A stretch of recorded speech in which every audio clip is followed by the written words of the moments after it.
Narrator. Imagine moving to a new place, only to realize that the dangers lurking around you may be closer than you think. These are true stories from real people. But are you ready to hear them? Story 1. The knock on the door.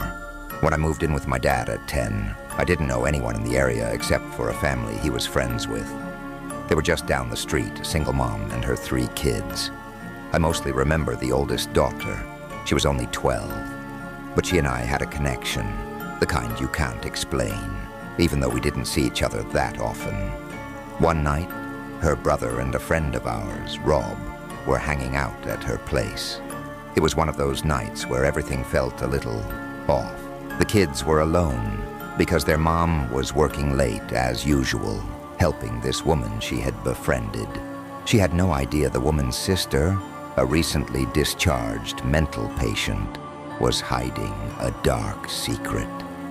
Hey, Silent Nightmare fans, imagine this.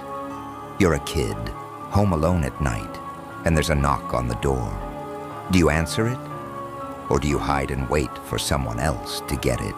Well, Rob answered, thinking it was her mom, but when he saw the woman at the door, something in him told him to run, and so he did, right out the window.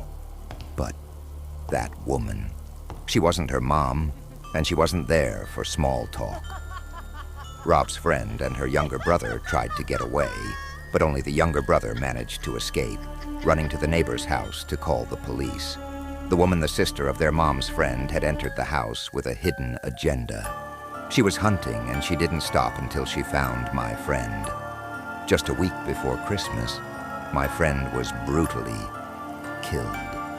And when the police finally found her, her body was left in the bathtub, like a twisted Christmas present.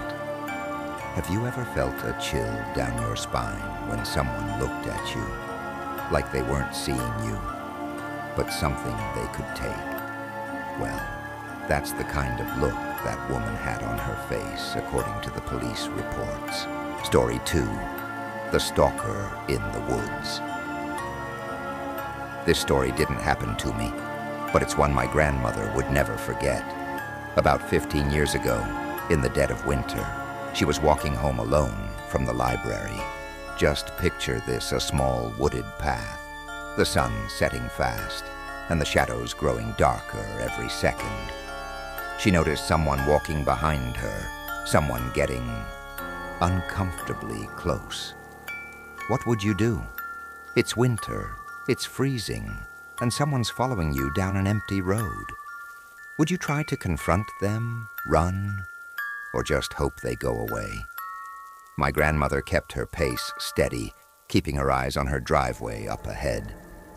But the footsteps got louder, and soon she could feel someone right behind her, so close she could feel his breath on her neck.